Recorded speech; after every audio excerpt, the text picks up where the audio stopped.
Welcome in, everybody, to Fantasy Pros. This is the Fantasy Football Podcast. It is me, Joey P. Joe Pizzapia. With me today is the duo they call Derrickson. That's right. They share one brain, one beard, and one head of hair between them both. And today they're going to share their expertise here on the program because today it's the all-bust team. That's right. Andrew Erickson, Mr. Big Pot Energy, which, by the way, the energy on the pod's been a little low-key lately. I just wanted to bring that up. This is a safe place, I've been told.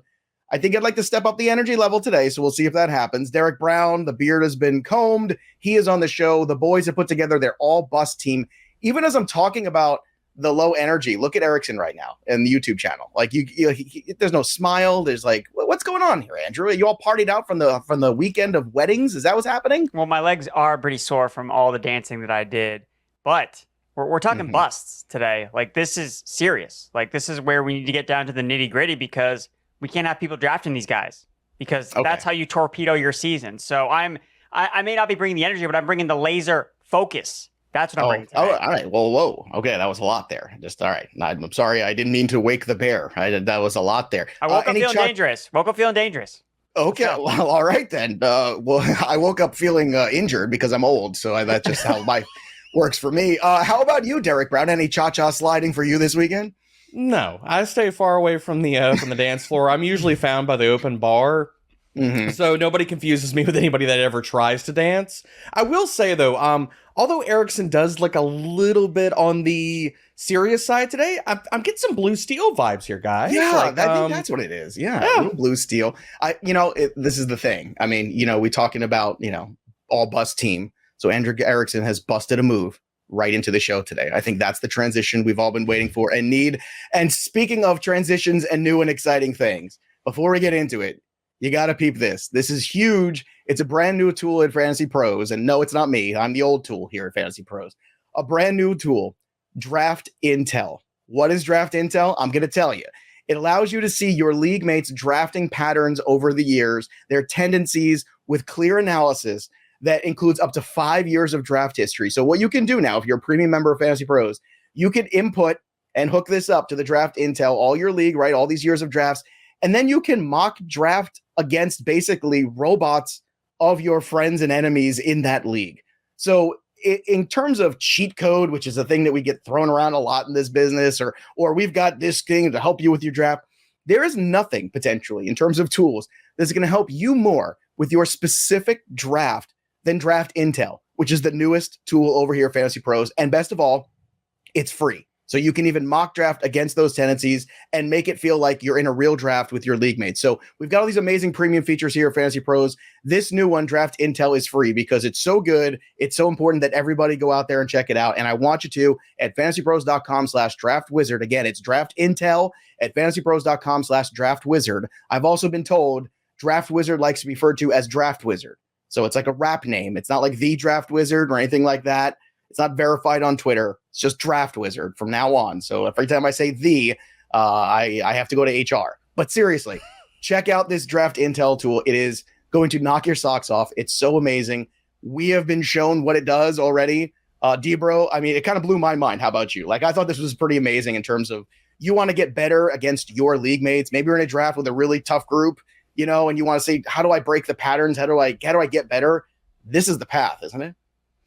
I love it. I absolutely love this option. And the fact that it's been added is because you really want to know. And I've thrown this into our Discord a few times. Like, when people are asking me, how do I approach like Superflex drafts and things like that? Like, that's the perfect avenue for this. Right. So, like, is my league drafting quarterbacks? Are they aggressive? Are they not? Like, different specific, like more, I want to say niche formats, because I think Superflex should be the norm. Oh, I agree, but yes. But formats like that, I think it's really important. Plus, like premium formats, like Tight End Premium, to know how your draft and your league approaches these things gives you the edge, absolute edge. Yeah. How about you, Derek Zoolander? Did you also get your socks knocked off by the Draft Intel when you were taking a look at it? No, I think it's an amazing tool. It gives you the nuggets that you really want on your league mates. And you can always know, it's funny because you kind of put like statistics behind certain guys. And you're like, you know what? I feel like this guy always reaches in the third round, like no matter what. And then you look at the numbers, it's like, oh my God, like he actually does reach every single time in round 3. And then you're waiting for round 3 to come. He's on the clock and you're like, I know he's going to reach here. And then he does. So I think it's kind of cool to put, things that you think intuitively or you have an instinct about, and then having actual numbers that back it up. I think that's really, really useful. Yeah, it's mind blowing. And this is what we're trying to do, right? You're trying to win all your specific leagues. And there's nothing like having draft intelligence on your specific league mates to be able to go into a draft with and be prepared, or even practice in mock drafts with, is just fantastic. Again, go check it out. FantasyPros.com/draft wizard to check it out. Also, don't forget, we got our contest running, FantasyPros.com/contest. We've got a signed Davante Adams Las Vegas Raiders jersey that's available for you. All you have to do is subscribe to our YouTube channel, which is very simple, youtube.com/FantasyPros. Click that little bell till it goes ding for notifications, and then screenshot that bad boy, head over to FantasyPros.com/contest, and then that Davante Adams jersey can be yours. So, gentlemen, today we're going to go through the all-bust team. Let's start at quarterback. We're going to be using our rankings at FantasyPros.com/rankings, where you can check all of this out. All of these players are in the top 100 in half PPR in the overall ADP. We're going to try not to duplicate any players. We're going to find a lot of busts, as Andrew said, the landmines that can ruin his season. And it could be some big names here. We're talking, they are going to be big names, top 100 guys. So let's start with you, Andrew Erickson. Give me the quarterback that made the all-bust Erickson team in 2022.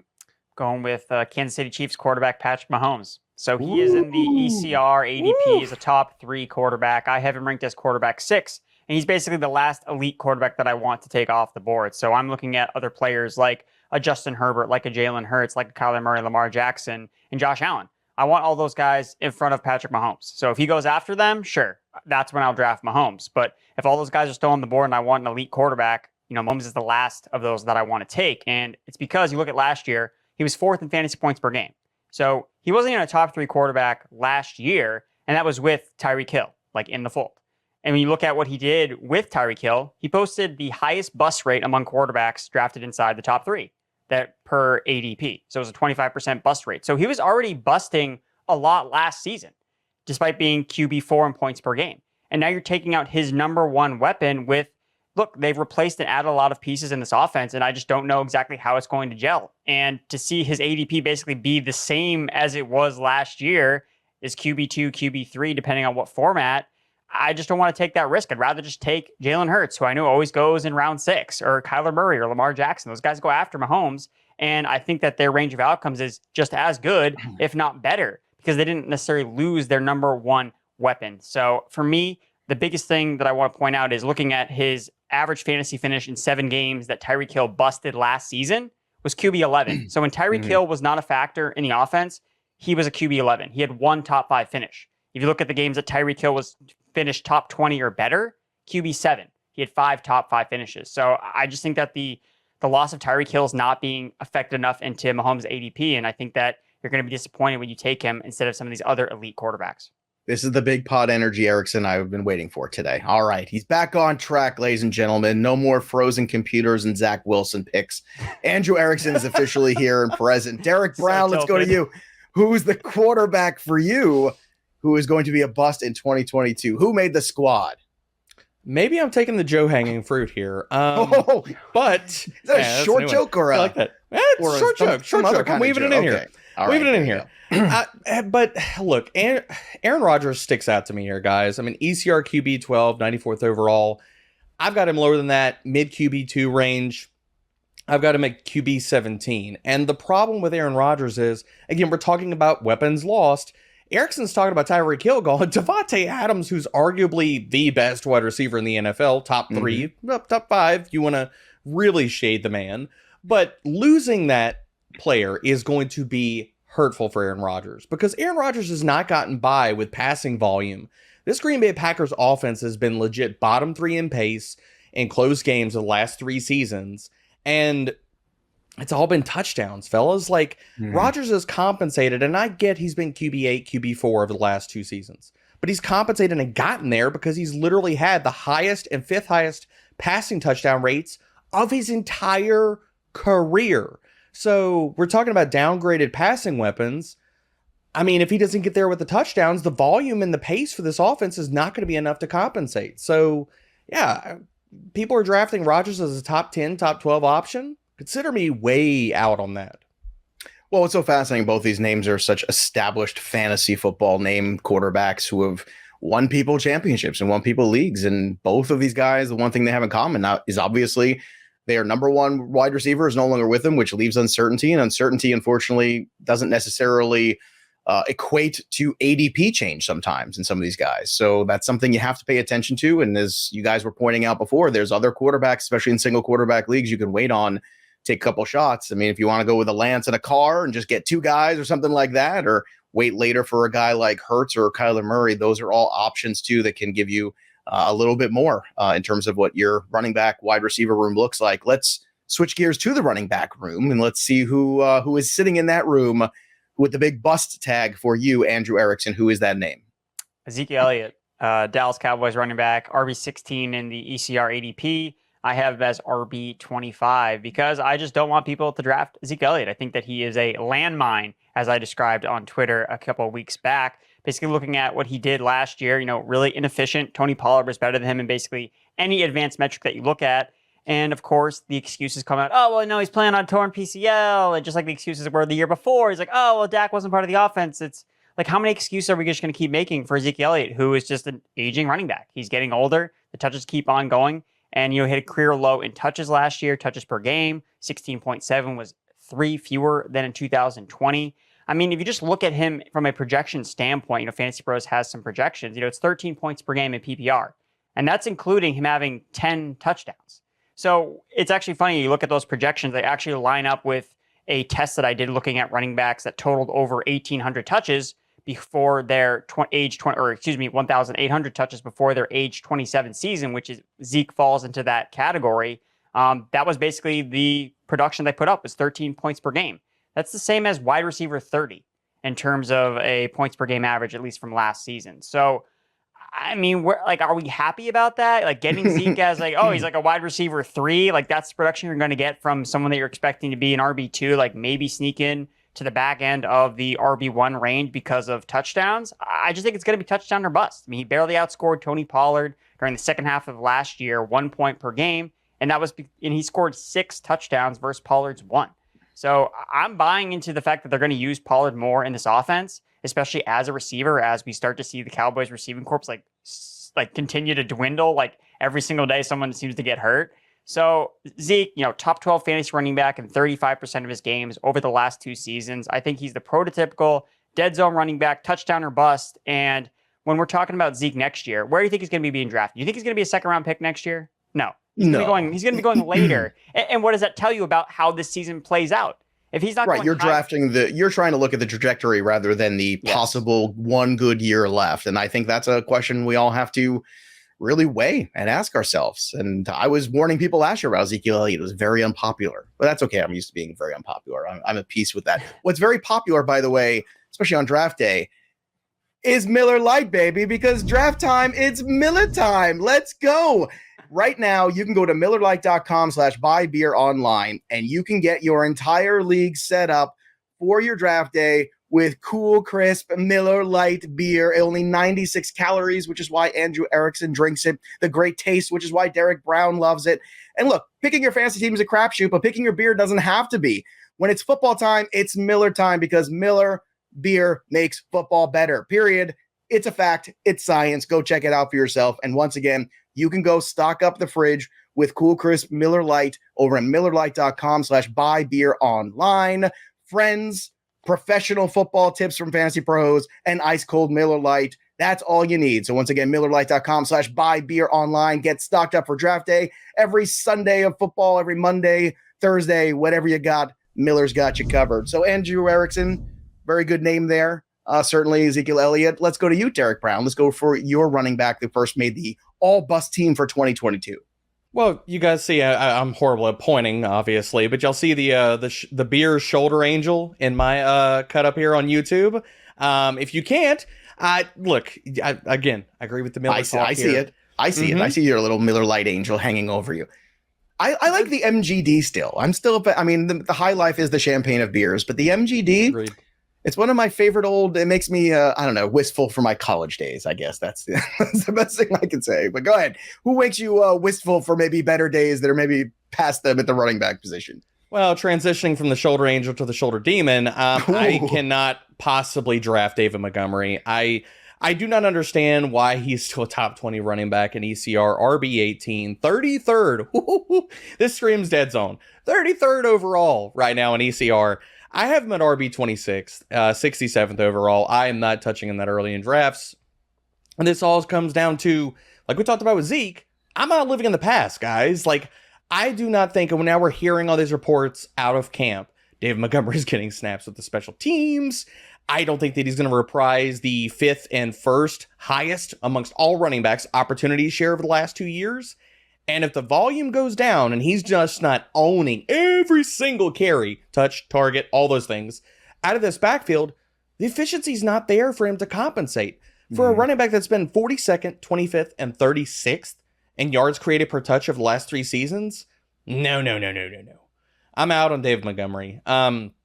RB3 territory, okay, that's fine, but past that, I'll take wide receivers over him in that part of the draft every day.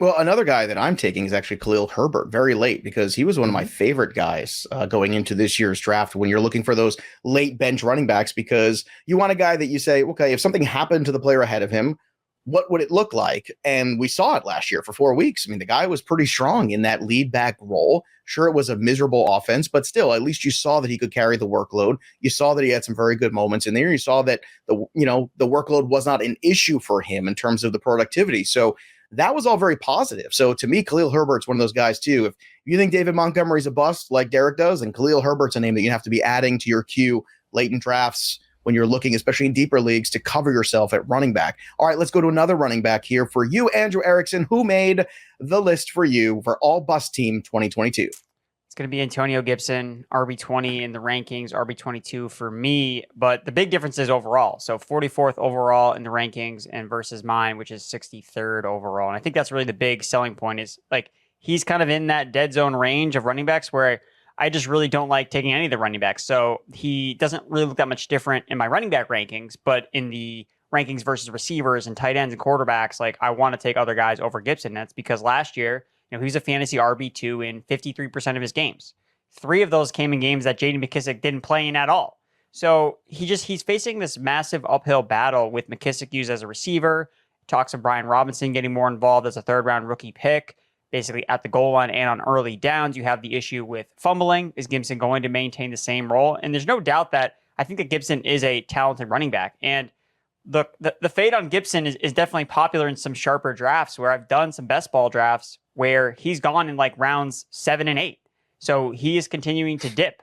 But in your regular home drafts, I think he's still going to end up being a guy that ends up going in round 4. And I cannot pay the price that high for someone that is facing this massive touch squeeze, not between one running back, but 2 running backs in an offense that, I mean, are we super excited about the Washington Commanders with Carson Wentz under center? Like, not necessarily. So there's just a lot of red flags on Gibson, and only if he really falls in drafts would I be really willing to take him.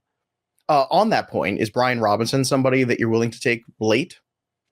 I not really, honestly. I didn't love Brian Robinson coming out from Alabama. I mean, he seems kind of a more one-dimensional running back on early downs, and you're looking for with some of these upside running backs when they come in, can they inherit like a 3-down role? And not to say Robinson can't catch passes, but he would be dealing with the same issue that Gibson is dealing with, is McKissic is still being used as a receiver. So Brian Robinson is now just operating on early downs on a not unexciting offense and is not necessarily used as much in the passing game. I mean, the projection with a lot of these rookie running backs is a lot of them don't ever really reach expectations of pass game usage, and that's not something we're expecting out of anything with Brian Robinson. So I think that he ended up being someone that, if Gibson goes down and injury happens, Brian Robinson's like the popular waiver wire at, and then he goes out and lays an egg because he just gets a bunch of carries and just doesn't really do that much on an offense that we're not excited about. So I get the appeal of Brian Robinson, especially if you engage him with a late round pick, but I would still prefer like Khalil Herbert or some of these other handcuff running backs. I would agree with that. I would take Herbert over Robinson as well. So make that 2 for 2. All right, Derek Brown, let's go to you. Who's your RB2 on this team here that looks to be going in the wrong direction potentially in terms of their draft value in 2022? Well, Erickson talked about one running back that's being squeezed by 2 other running backs. I'm going to head over to Buffalo and give you another one that's being squeezed by Josh Allen and James Cook. Devin Singletary, and I'm curious Erickson's thoughts on this because I know he's a little bit more on Devin Singletary than obviously I am if I'm bringing it here on the all bus team. But RB30 in ECR, 78th overall. I've got him at RB39, and Devin Singletary, we just have not seen. Yes, he has been good on early downs, efficient as far as breaking tackles, but as far as scoring fantasy points and being good in the passing game, he has not done that at all. Over the last 2 seasons, the man has been RB24, RB39 in fantasy points per game. Although, if you look at expected fantasy points, he's been woefully just bad. I mean, RB18, RB31. So he's not even meeting these marks as far as like the volume he's getting, the expectations for fantasy output. And again, people, when I bring this up on social media or we've talked about this previous shows, and people are like, what are you talking about? Devin Singletary's not bad in the passing game. Like, this is egregious. This is terrible. Like, how do you bring these falsehoods? Come on, tell me. Do guys, people like, really use the word egregious on Twitter? That's a big word for Twitter people. Sometimes. You don't count. I'm not talking about you. I've seen it. Okay, Joe. Right. But the big thing here is, tell me if these are good numbers from a pass catching running back that you want. Over the last 2 years, Devin Singletary has been 65th and 50th in yards per route run. And he's not going to stay out there in pass blocking snaps because he's been 22nd and 43rd in PFF pass blocking grades. So I'm sorry. I don't hate Devin Singletary, the NFL player. I think that he's efficient running the ball, but the Bills are telling you everything, as well as the numbers are telling you as well. He's not going to be out there on passing down snaps for a team that wants to throw the ball all the time. So no. I don't want to. Well, Buffalo did find a little balance last year with Singletary, and I think they were much better off for it. I think that's really where things took off for them in the second half towards the end. Now, I actually just drafted Singletary in flex on Saturday on the big expert league draft, but he was my 4th running back. So as my 4th running back, I feel like, okay, that's decent enough. But more or less, I think people were more looking at him as a flex starting running back, and you think that's where the trap is potentially. Yeah, I mean, I've got him in the RB4 range, so I have no qualms, no problems with that, Joe. Again, do they use the word qualms on Twitter? I feel like that's also a word that's way past Twitter. Qualms. I don't think they do. All right, let's switch gears to the wide receivers now. Back to you, Andrew Erickson. Give me a wide receiver that made your all-bust team for 2022. This one is so obvious to me. It's DK Metcalf, wide receiver 19 in the rankings. I have him at wide receiver 25, and look, we're talking about all these wide receivers that we're expecting to massive bounce backs. Cortland Sutton, Allen Robinson for some, because they have improved situations. That was very delicate the way you put for some. I hope Matthew Friedman's not listening to the show. He's going to. For some people. Others. Slight shade. Slight shade. So, but that means that there were receivers that were in bad situations the year prior and needed to get upgraded. Like, that's the season that's going to happen to DK Metcalf this year. His quarterbacks are Geno Smith and Drew Lock. Like, we have to stop fixating a story where, Metcalf, man, he's going to make it happen. Like, all he does is catch touchdowns, 32 over the first 3 seasons. Okay, how much is this offense going to score? Like, this arguably could be one of the worst offenses in the NFL, not only from a passing perspective, but an offense that also wants to run the football with 2 running backs, even though they're going to be behind in games. Pete Carroll doesn't care. He's going to run the ball anyway. And when you look at Metcalf as well, just in the context of the passing game for Seattle, he and Tyler Lockett have basically put up identical target share numbers, identical fantasy points per game, and yet Metcalf's the top 20 receiver and Lockett goes outside the top 40. So, Joe, hands behind my back, if you have to draft somebody from the Seattle passing game, just draft Tyler Lockett, and then if he sucks, you can just cut him. But with Metcalf, you're going to hold on to him and be like, he's going to have that 30-point game like he did last year with Geno Smith. Yeah, okay, good luck projecting what game he rips off a 70-yard touchdown. It'll happen, but you're never going to know. It's going to be super frustrating to own him on your roster. And I think something that's also getting overlooked with Metcalf is the presence of Noah Fant. You look at the Seattle passing game the last couple of years, there's never really been a number 3 guy. It's always just been Metcalf and Lockett. It's been a circle of carousel of different tight ends they've tried over the years, whether it's Disley or this guy or that guy. I mean, it's never, and none of them stayed healthy or produced really. Exactly. But if you look at the second half of last year, when Gerald Everett actually was involved in the offense, that's when you saw DK Metcalf have his worst numbers. And Noah Fant versus Gerald Everett, I mean, not specifically speaking towards fantasy, But in real life, Noah Fant is a top 10 tight end, in my opinion. So he showed last year he could command targets. He caught over 60 passes. And if Drew Lock's the starter, okay, Drew Lock has connection with Noah Fant already.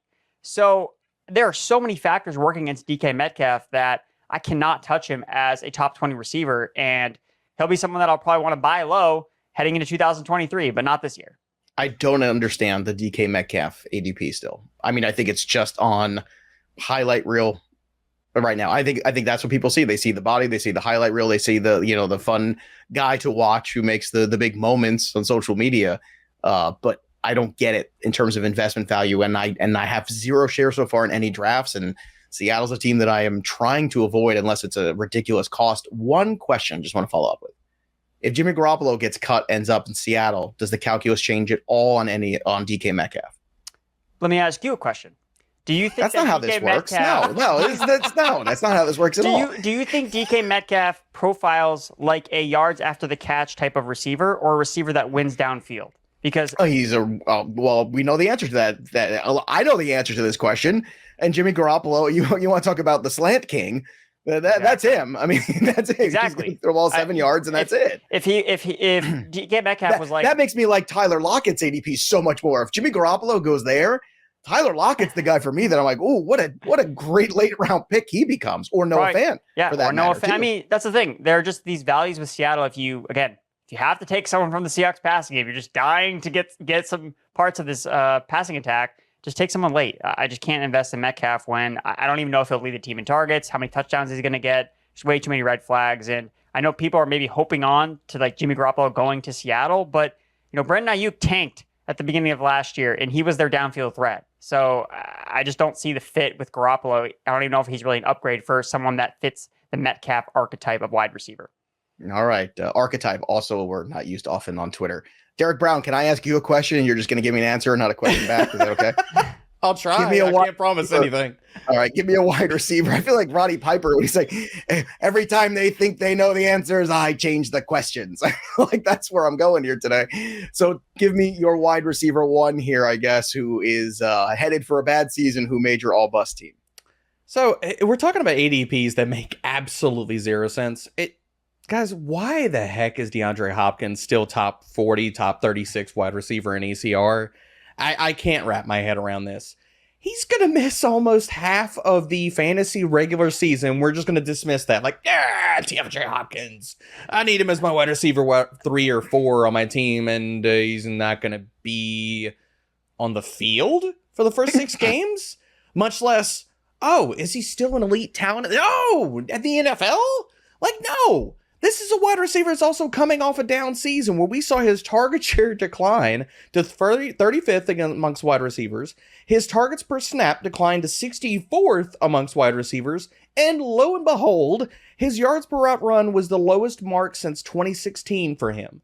And yet people are like, yeah, DeAndre Hopkins, I could roll you in the flex, except I can't for the first 6 weeks.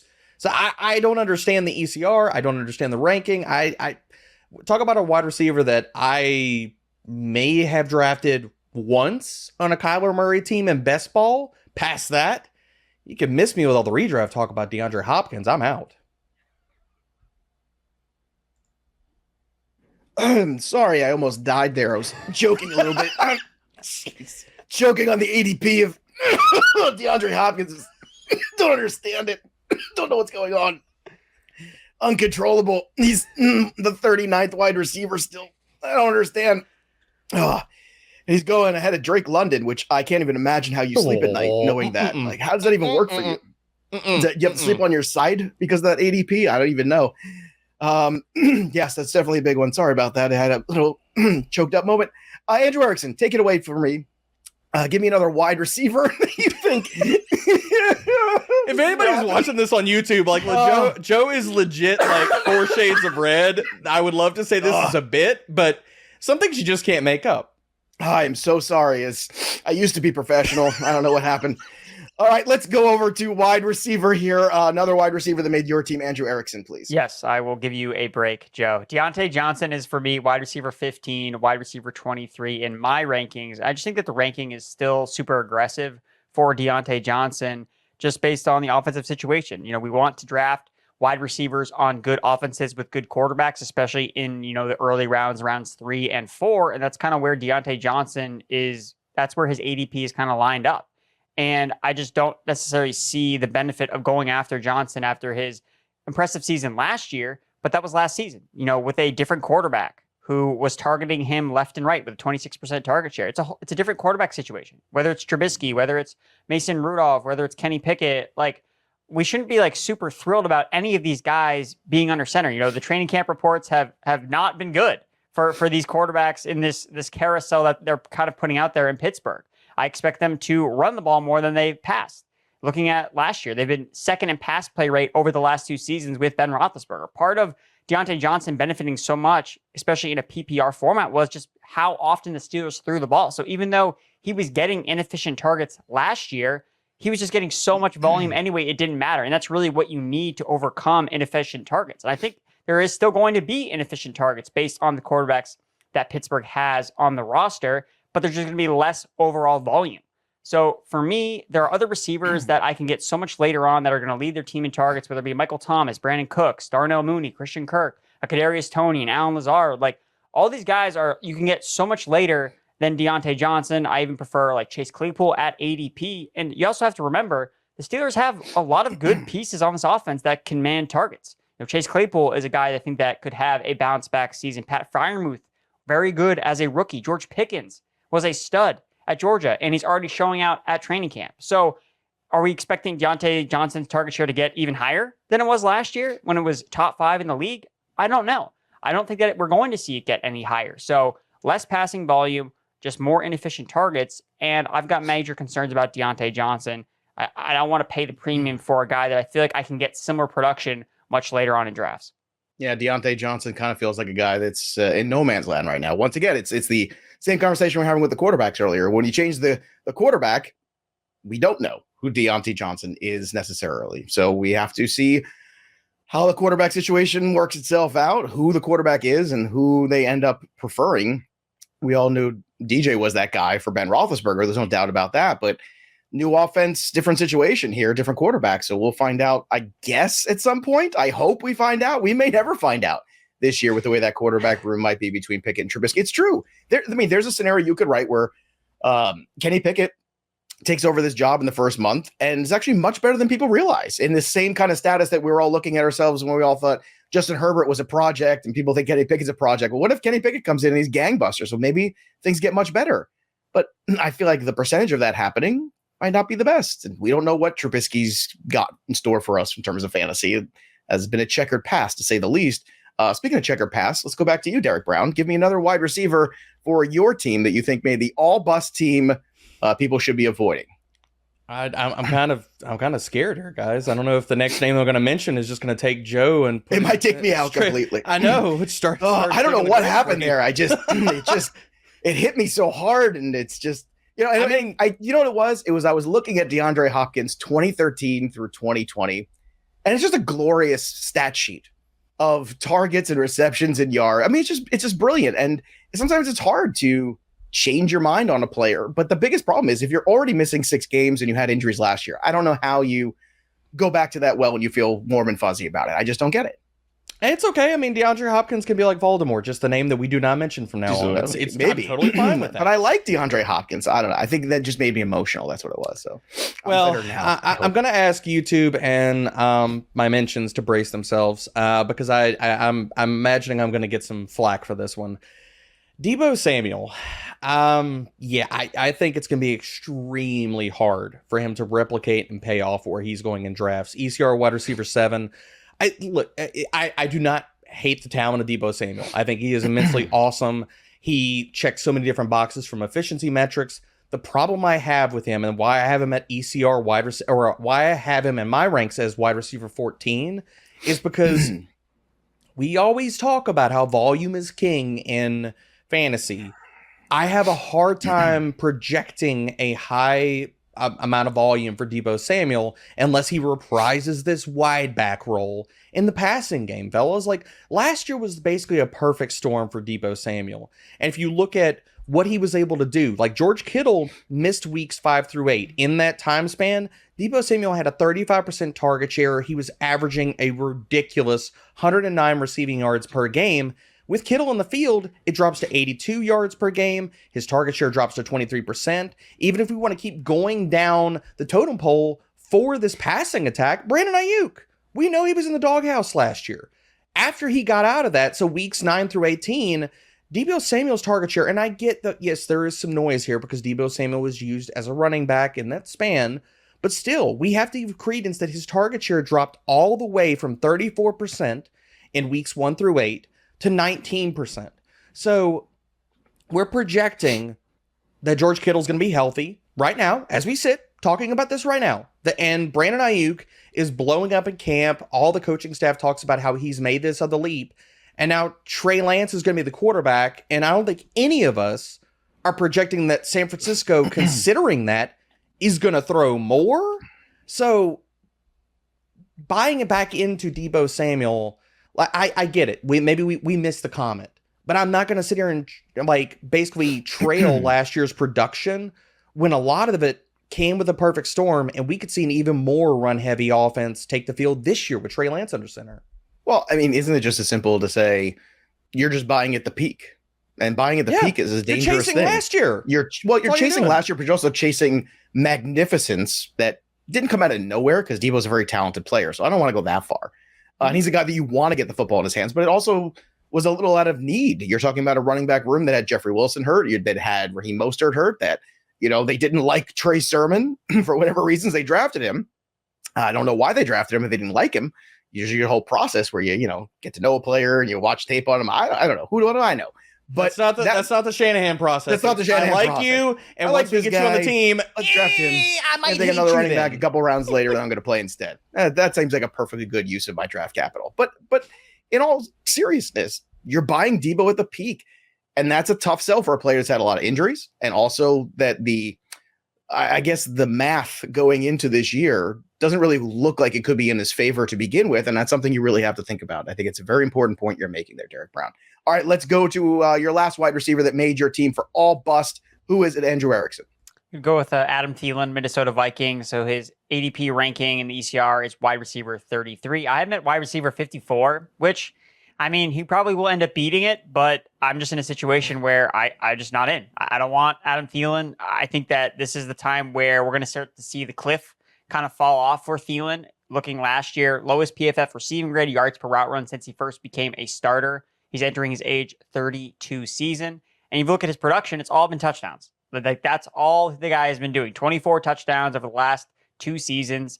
And when you look at an expected points model, it really should be closer to 16. So he's really outproduced what his targets and yards and receptions would actually indicate how many touchdowns he would actually be scoring. But he still failed to finish as a top 20 receiver in over half of his games for a second straight year. He's touchdown or bust. And I like KJ Osborne. I know, Joe, you're a fan of KJ Osborne, but KJ Osborne posted just one fewer top 24 finish than Thielen did last year, 7 versus 6. So that's a great stat. Wow. Good job there. Thanks, Joe. Thanks. I do some work. We should bring you on full time. That's really good. That's a good one. So I did not realize that. I'm in the camp of just passing on Thielen, in the rounds 7 or 8, where he usually kind of goes as like a wide receiver 3, and just I want to take a shot on Osborne, and I'm just betting on, hey, Thielen's getting old. I don't think he's going to stay healthy. He's dealt with injuries over the last couple seasons, especially with ankle injuries. We see this. Not a lot of guys necessarily come back from these type of ankle injuries. So, look, he's healthy right now, and I'm sure that he'll probably score 3 touchdowns in week 1, and I'll look dumb. But I don't think he's going to be there in the long run. I think that you're going to be like, wow, KJ Osborne was someone that I'm glad I took a shot on as a sleeper with one of my last picks, because I think he could have a big role in this offense where we're going to see more 3 wide receiver sets. And I know a lot of studies have been done where it's actually tougher for receivers to command a higher target share when they're up against, they're commanding targets against receivers as opposed to tight ends. It's much easier to get targets when your other 2, the competition is 2 tight ends, with one of them most likely being a blocking tight end. But now he's competing for targets with other wide receivers. I think his target share goes down a little bit. Maybe he doesn't benefit as many touchdowns. I know Justin Jefferson and Dalvin Cook are both prime positive touchdown regression candidates. So, I'm buying the Vikings offense except for Thielen, basically. That's kind of the guy I think is going to he'll be the guy that ends up getting left out. I agree 100%. And KJ Osborne is a free player.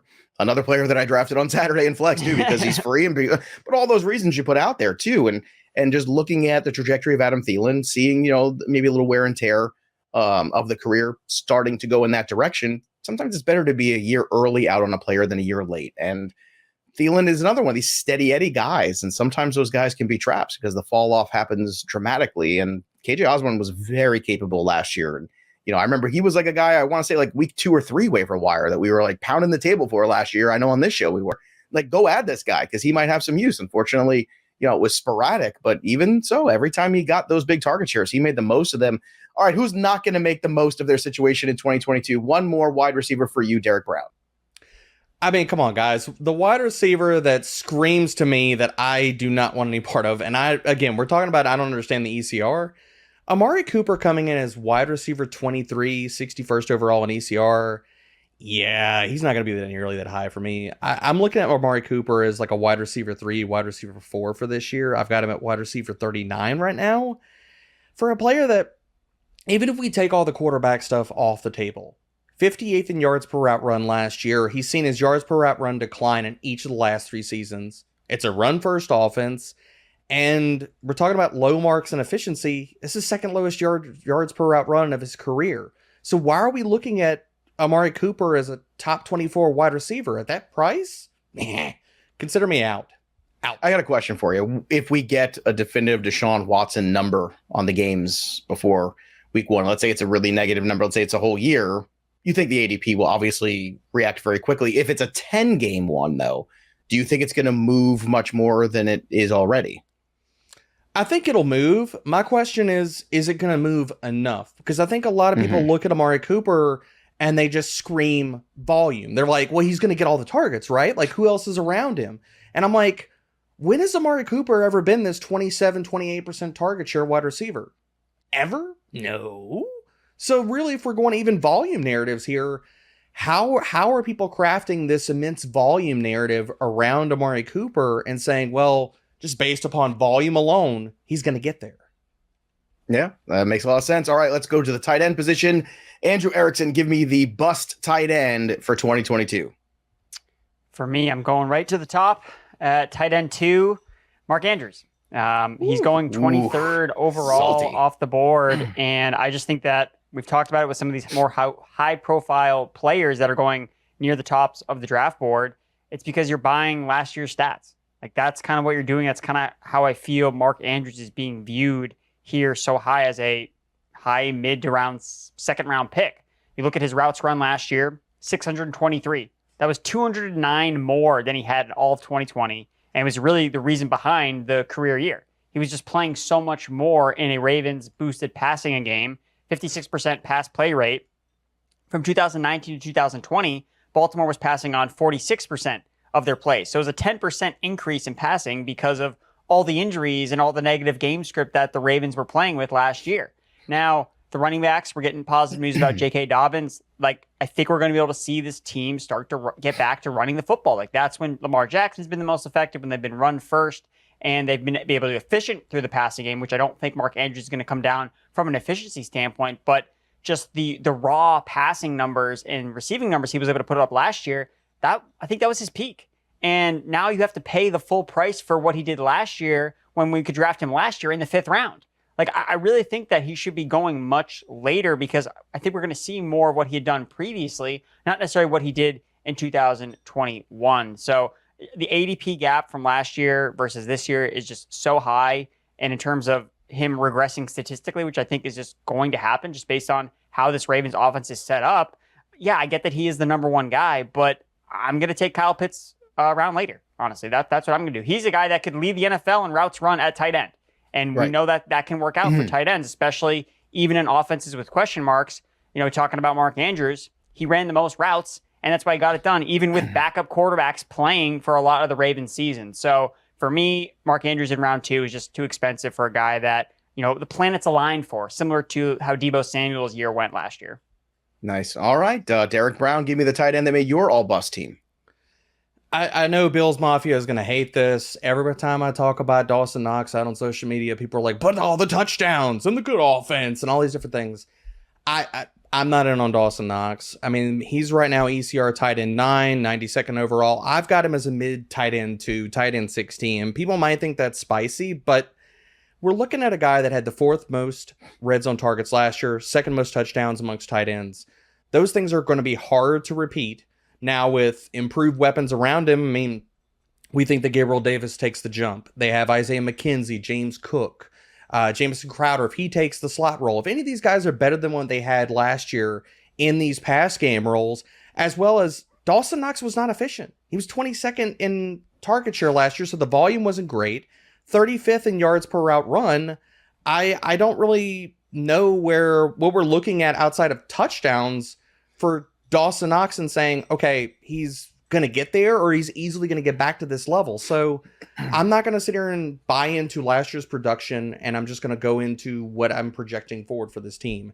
And that's Dawson Knox not being a top 10 tight end this year.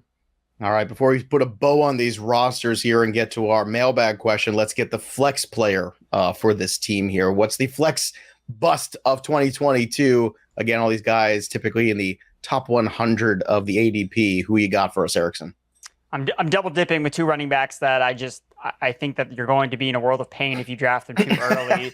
Josh Jacobs and Damien Harris. I think, you're dealing with one guy on the Patriots and you're dealing with the guy that used to be on the Patriots at the coaching staff. So Josh Jacobs, he's attached to touchdowns. Like, you're hoping that he can carve out the big red zone role in this offense, but what is it beyond that? He's playing in the preseason games. Does that mean they're going to run him to the ground? Okay, potentially, but it also means that this coaching staff could literally do anything with Josh Jacobs. So if he falls enough in drafts, I'll maybe consider him. If he falls similar to where Antonio Gibson has kind of fell in past days.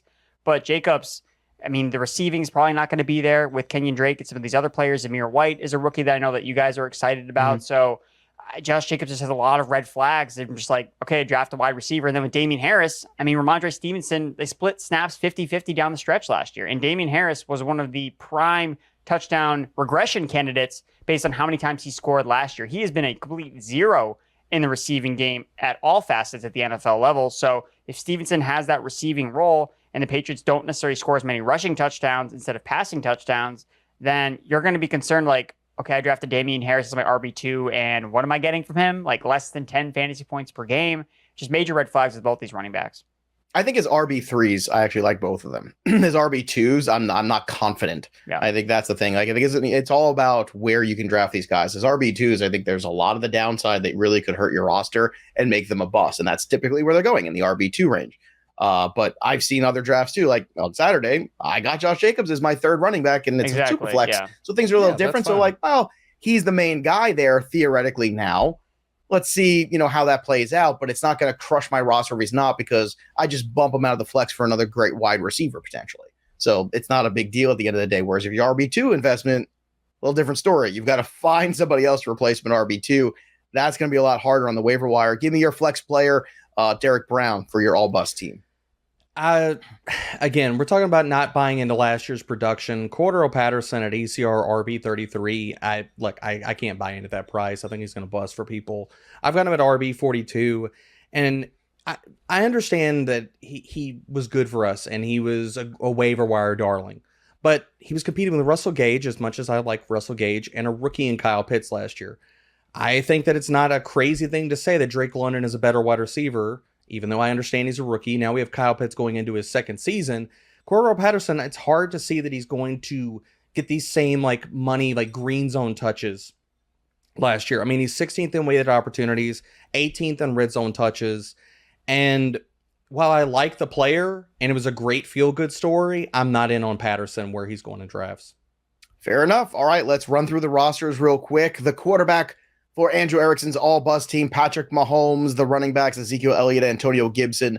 The wide receivers, DK Metcalf, Diontae Johnson, Adam Thielen, and Mark Andrews, the tight end, with Josh Jacobs and maybe Damien Harris at flex, trading back and forth. For Derek Brown, it's Aaron Rodgers under center with David Montgomery and Devin Singletary, the running backs, Deebo Samuel, DeAndre Hopkins, I'm a little verklempt, and of course, Amari Cooper. And then you have Dawson Knox at tight end with Cordarrelle Patterson as the flex. Before we get out of here, we always like to hit up a question from our Discord, which you can join for free. Again, at fantasypros.com/chat. Of course, if you are a premium member and I've given you the game plan already, You sign up at fantasypros.com/offers. You get 6 free months of Fantasy Pros. You get involved in our Discord AMAs, our stages, which, like, for instance, me, Scott Bogman, we host a Wednesday night stages. It's awesome. Everybody comes on, talk about their teams, talk about their rosters, trades, all these things. It's like a call-in radio show. We're all just hanging out talking football, and you could be a part of it. We got great questions here. This one is from Tequila Mockingbird, one of my favorite people in the chat always. In a full PPR league, what is the last RB you'd be comfortable with calling your RB1? So, gentlemen, when you look at your ranks and you see where you have certain names and certain players, who is the last guy on your list that you feel like, yep, that guy is an RB1? Derek, who's your guy?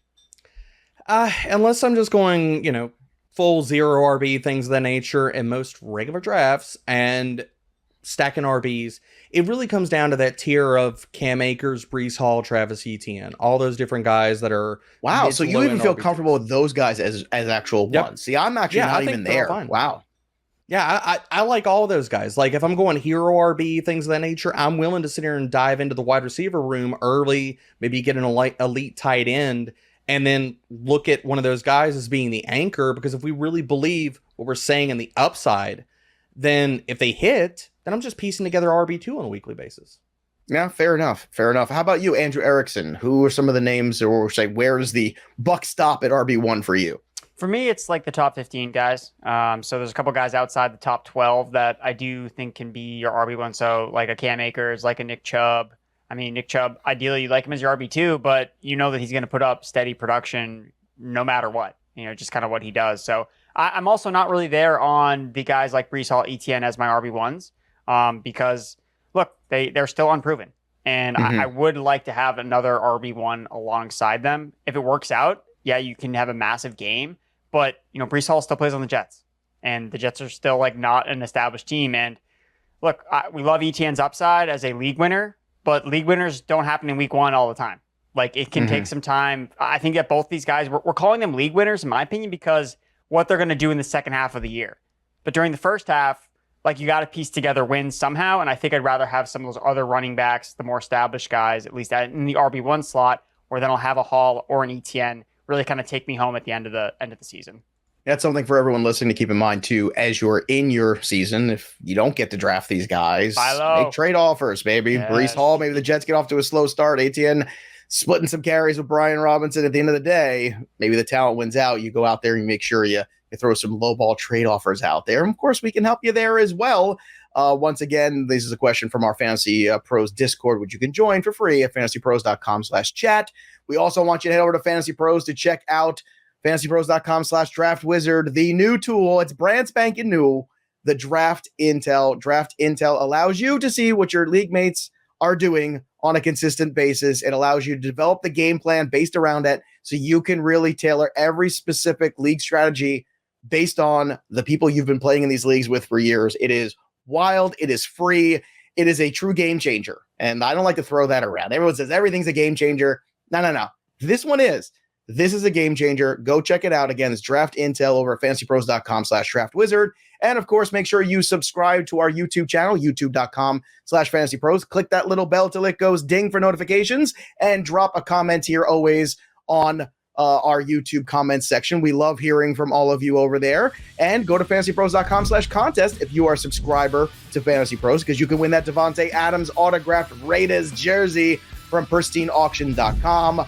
So many fun things going on here. And of course, everything's better with a little Miller Lite. So make sure you absolutely go, please. And send me some too. MillerLite.com/buy beer online. 96 calories, the perfect beer to have a few, draft some players, and have some fun. It's beer, it's football, it's friends. It's pretty much what we are here. I mean, all that stuff right here. So that'll do it for us.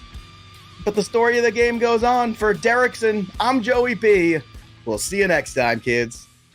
Thanks for tuning in to the Fantasy Pros YouTube channel. Don't forget to check out our featured videos. And while you're at it, make sure to follow us on Instagram, Facebook, and Twitter at Fantasy Pros, so you can get the latest news and updates to give you the edge you need in your fantasy league.